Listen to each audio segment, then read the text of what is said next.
ఇస్తున్నాం. ఇవన్నీ ఎందుకు మిత్రులారా? ఇందిరమ్మ ఇండ్లు ఇంతకుముందే లక్ష్మారెడ్డి అన్నాడు, అన్నా 3500 ఇచ్చారు, అవి సరిపోతలేవు, మా మిర్యాలగూడకి ఇంకా కావాలి, నువ్వు ఇయ్యాలని. ఆనాడు రాజశేఖర రెడ్డి గారు ఉన్నప్పుడు ఇందిరమ్మ ఇండ్లు తెలంగాణ రాష్ట్రంలో 25 లక్షల ఇండ్లు కట్టించినాం. డబుల్ బెడ్రూమ్ ఇండ్లు ఇస్తా అన్నాడు. మీరు అల్లుడు తేడ వండుకుంటాడు, కొడుకు కోడలు ఉంటే యాడుంటారు, కోడి పిల్ల కుక్క పిల్ల ఉంటే యాడ కట్టేసుకుంటారని కేసీఆర్ మనకు ఊరిచ్చిండు కానీ ఆయన 1000 ఎకరాలలో ఫామ్ హౌస్ కట్టుకున్నాడు. పంజగుట్ట చౌరస్తాలో 10 ఎకరాలలో 2000 కోట్లతోని గడి నిర్మించుకున్నాడు. కానీ మనకెవరికైనా ఒక డబుల్ బెడ్రూమ్ ఇల్లన్న ఇచ్చిండా? 10 ఏళ్ళు ముఖ్యమంత్రిగా ఉండి ఏ పేదవాడికి ఇయ్యలే. సంవత్సరానికి 2 లక్షల ఇల్లు కట్టుంటే కూడా 10 ఏళ్లలో 20 లక్షల డబుల్ బెడ్రూమ్ ఇల్లు కట్టే అవకాశం ఉండే. కానీ ఏ పేదవాడికి ఇల్లు కట్టాలన్న ఆలోచన ఆనాడు బీఆర్ఎస్ చేయలే.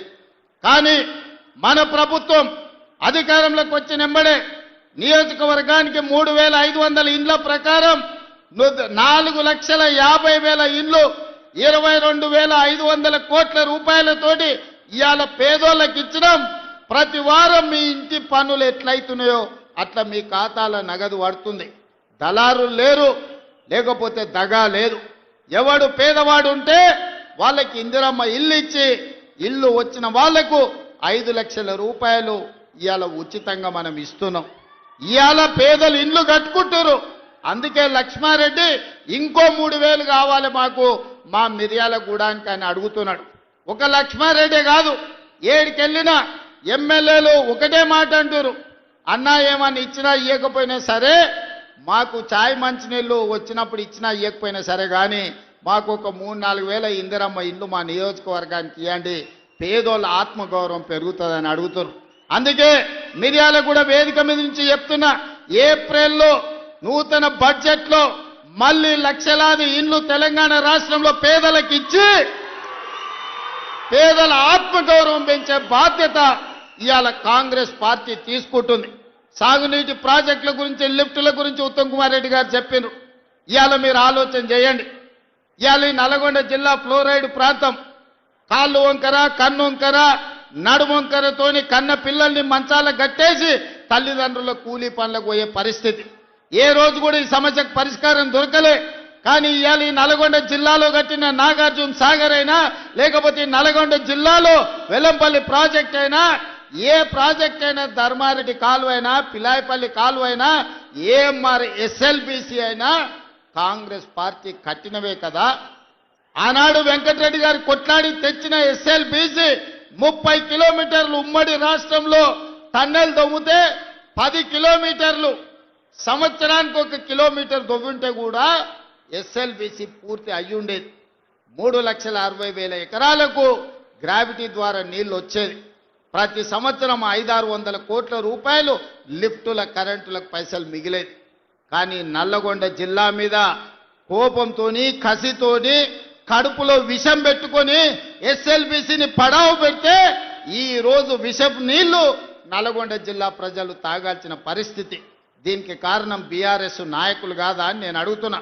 అందుకే అధికారంలోకి వచ్చినెంబడే ఎంకన్నా నీ కళ, నువ్వు ఆనాడు రాజశేఖర రెడ్డి గారితో కొట్లాడి తెచ్చిన ఎస్ఎల్బిసిని 2 ఏళ్లలో పూర్తి చేద్దాం, పనులు మొదలు పెట్టని చెప్పి ఉత్తమ్ కుమార్ రెడ్డి గారిని, వెంకటరెడ్డి గారిని, నల్గొండ జిల్లా నాయకులతో మాట్లాడి ఎస్ఎల్బిసి టన్నెల్ పూర్తి చేయడానికి ముందుకెళ్ళాం.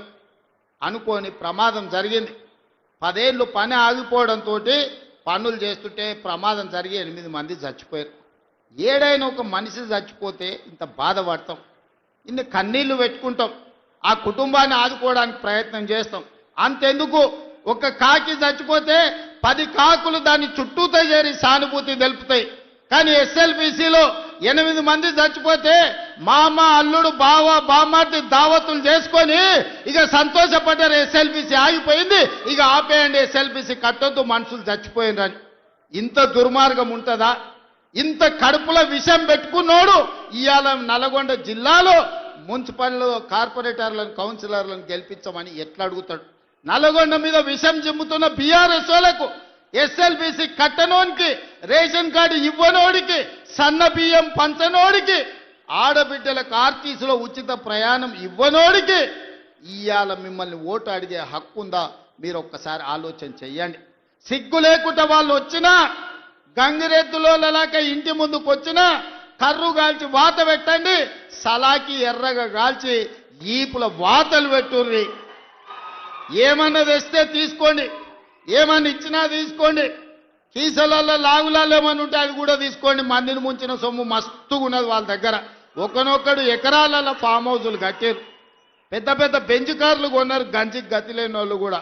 అవన్నీ మనల్ని ముంచిన సొమ్మే, మందిని ముంచిన సొమ్మే.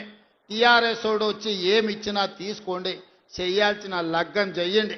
మన అసెంబ్లీ ఎన్నికల్లో ఎట్లయితే మిర్యాలగూడల 40-50 వేలతోని లక్ష్మారెడ్డిని గెలిపించారో, పార్లమెంట్ ఎన్నికల్లో రఘ్వీర్కి 5,60,000 ఓట్ల మెజారిటీ ఎట్లిచ్చిండ్రో, ఇవాళ అదే విధంగా నల్గొండ జిల్లా ప్రజలు కాంగ్రెస్ పార్టీకి అండగా నిలబడండి.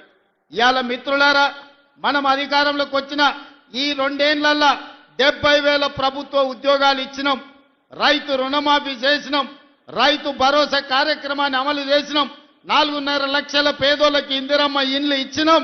ఇవాళ ఆడబిడ్డలకు ఆర్టీసీలో బస్సే కాదు 1000 బస్సులు కొనిపించి, బస్సులో ఉచితమే కాదు 1000 బస్సులకు యజమానులను ఇవాళ ఆడబిడ్డల్ని చేసినాం. ఇవాళ స్వయం సహాయక సంఘాలకు పెట్రోల్ బంకులు నడుపుకోవడానికి ఇవాళ ప్రతి జిల్లాలో పెట్రోల్ బంకులు ఇచ్చి 27,000 కోట్ల రూపాయలు సున్నా వడ్డీకి ఇవాళ ఆడబిడ్డలకు నగదు బ్యాంకులతో ఇప్పించినాం. ఇవన్నీ కూడా ఎలా సాధ్యమైనాయి అంటే ఇందిరమ్మ రాజ్యంలో పేదల పరిపాలన వచ్చినందుకే సాధ్యమైంది. ఇవాళ అన్ని మనమే ఉన్నాం, సర్పంచులు మనోళ్ళే ఉండ్రు, ఎమ్మెల్యేలు మనోళ్ళే ఉండ్రు, ఎమ్మెల్సీలు మనోళ్ళే ఉండ్రు, మంత్రులు మనమే ఉన్నాం, ప్రభుత్వం మనమే ఉన్నది. మరి ఏనైనా మన కాలనీలలో ఎవడన్నా అప్పి తప్పి బీఆర్ఎస్ వాడు కౌన్సిలర్ కార్పొరేటర్ అయితే ఇక వాడు మనకేమన్నా పని చేస్తాడా? ఒకసారి ఆలోచన చేయండి. 10 ఏళ్ళు వాళ్ళే ఉన్నారు, 10 ఏళ్ళు పరిపాలన చేసిరు, మొత్తం తెలంగాణను దోసుకున్నారు, 1000 కోట్ల రూపాయలు సంపాదించుకున్నారు. ఆస్తులు సంపాదించుకుంటే పర్వాలేదు, 7 అంతస్తుల మేడలు కట్టుకుంటే పర్వాలేదు, కానీ పెళ్ళా మొగుడు ఫోన్లలో మాట్లాడుకుంటే కూడా ఫోన్లు విన్నారా? ఇంత సిగ్గు తప్పినోడు ఎవడన్నా ఉంటాడా? వాళ్ళ బతుకు చెడా. పెళ్ళా మొగుడు మాట్లాడుకుంటే కూడా జోలి ఇంట ఆడా ఎవడన్నా? జడ్జిలను వదలలే, జర్నలిస్టులను వదలలే, ప్రతిపక్ష నాయకులను వదలలే, పెళ్ళా మొగుడు జోలి వదలలే, సినిమా తారాలు మాట్లాడుకుంటుంటే వాళ్ళను కూడా వదలలే. ఎవడు ఏది మాట్లాడుకున్నా వాని ఫోన్లలో ఏం మాట్లాడుకుంటుండో వీడికి ఎందుకయా? ఈడేమన్నా మనిషేనా? అసలు మానవ జన్మ ఎత్తడానికి అర్హత ఉందా? మంది ఫోన్ తినేటోడు అసలు మనిషా? అన్నం తినేటోడు ఎవడన్నా పిల్ల మొగుడు మాట్లాడుకునేది వింటారా? అట్లాంటి సన్నాసులకు మన పోలీసు వాళ్ళు నోటీస్ ఇచ్చారు. మా జాతిపితకు నోటీస్ ఇస్తారని. ఎవరికి రా నువ్వు జాతిపితవు? ఎవడు నీ జాతి? వినోద్రావు నీ జాత? ఎర్రబల్లి దయాకరావు నీ జాత? కుక్కడపల్లి కృష్ణారావు గారు నీ జాత? లేకపోతే తన్నీరు హరీష్ రావు గారు నీ జాత? నీ జాతికి పిత ఉండొచ్చు, మాకు మా నల్గొండకో లేకపోతే మా పాలమూరుకు నీ జాతితో ఏం పని? నీ జాతి ఏంది? నీ నీతేంది? నీలాంటోడు జాతి పితయి పెళ్ళ మొగుడు జోలి పెట్టుకుంటే కూడా ఫోన్ లేనే సన్నాసి నువ్వు జాతి పితవంటే ఎవడన్నా ఉంటే ఆత్మహత్య చేసుకుంటాడు, బాయిలో దుంకి చచ్చిపోతారు. సిగ్గుతోని తల వంచుకోవాలి. ఇట్లాంటి ఘోరమైన క్రూరమైన నేరాలు చేస్తే పోలీసు వాళ్ళు పట్టుకొచ్చినట్టు వానికి ముఖానికి ముసుగు తొడిగి కండ్ల కాడికి ఇట్లా పొక్కలు పెట్టి పట్టుకుతారు. ఆయన ముఖం మందికి చూపియొద్దాడు. మన పోలీసు వాళ్ళు పిలిచినప్పుడు హరీష్ రావును కేటీఆర్ని అందరినీ ముఖానికి ముసుగు తొడిగి పట్టుకొచ్చేది ఉండే, లేకపోతే ముఖానికి మసి ఊసి పట్టుకొచ్చి పోలీసుల ముందర పెట్టేది ఉండే. పోలీసు వాళ్ళు మంచోళ్ళు కాబట్టి ఏమనలేదు. మా జాతిపితకు నోటీస్ ఇస్తావా? మా జాతిపితకు నోటీస్ ఇస్తే తెలంగాణ సమాజానికి అంత ఇచ్చినట్టే అంటాడు. అట్లనే అనుకుందాం. ఒకవేళ మీకు నోటీస్ ఇస్తే తెలంగాణ సమాజానికి ఇచ్చినట్టే అంటున్నావు కదా, మరి నీ జన్వాడలో ఉన్న ఫామ్ హౌస్ మా తెలంగాణ ప్రజలదా? నీకు నోటీస్ ఇస్తే మరి తెలంగాణ అందరికి ఇచ్చినట్టయితే నీకున్న ఎర్రవల్లి ఫామ్ హౌస్ తెలంగాణ సమాజం అందరికి ఇస్తావా? జన్వాడలో నీకున్న ఫామ్ హౌస్ అందరికి ఇస్తావా? మొయినాబాద్లో హరీష్ రావుకున్న ఫామ్ హౌస్లో అందరినీ రాణిస్తావా? మీ టీవీలు మీ పేపర్లు మాకు ఇస్తావా? 1000 కోట్ల రూపాయలు తెలంగాణను కొల్లగొట్టిన దాంట్లో తెలంగాణ నిరుద్యోగులకేమని ఇస్తావా? ఎమ్మెల్యేలు, ఎమ్మెల్సీలు, రాజ్యసభలు, లోక్సభలు, మంత్రులు, ముఖ్యమంత్రి అన్ని మీరే తీసుకున్నావు. తెలంగాణ సమాజానికి ఇచ్చినవా? ఒక్క శ్రీకాంతాచారి తెలంగాణ కోసం ప్రాణత్యాగం చేస్తే శంకరమ్మ ఎక్కడుందో కూడా తెలియదు వాళ్ళ తల్లికి. కనీసం మొట్టమొదట తెలంగాణ కోసం ప్రాణత్యాగం చేసుకున్న శ్రీకాంతాచారి తల్లి కూడా చిన్న బాధ్యత ఇవ్వకపోతివే. జాతిపిత అంటే ఎవరయ్యా అంటే తెలంగాణ కోసం సర్వం త్యాగం చేసిన ప్రొఫెసర్ జయశంకర్ జాతిపిత అవుతాడు. లేకపోతే ఆంధ్రప్రదేశ్లో పార్టీ చచ్చిపోయినా, తెలంగాణలో అధికారం కోల్పోయినా, కేంద్రంలో ప్రభుత్వం పోయినా పర్వాలేదు అని తెలంగాణ రాష్ట్రం ఇచ్చిన సోనియమ్మ తెలంగాణ తల్లి అయితే తప్ప నీలాంటి దోపిడీదారుడు దొంగ లుచ్చ నువ్వెట్లా జాతిపితమవుతావని నేను అడగదలుచుకున్న మిర్యాలగూడ నుంచి. సిగ్గులేని మాటలు మాట్లాడతారు. ఇవాళ చేసిన తప్పులకు తల వంచుకొని ముక్కు నేలకు రాయాలి. తెలంగాణ సమాజం ముందల తెలంగాణ సమాజాన్ని క్షమాపణ అడగాలే తప్ప ఇవాళ ఇంకా సిగ్గులేని మాటలు మాట్లాడుకుంటూ బీఆర్ఎస్ వాళ్ళు తిరుగుతారు. ఇక ఈడ కూడా మీ దగ్గర ఒక ఆయన ఉన్నాడు, నక్క చేతుల భాస్కర్ రావు.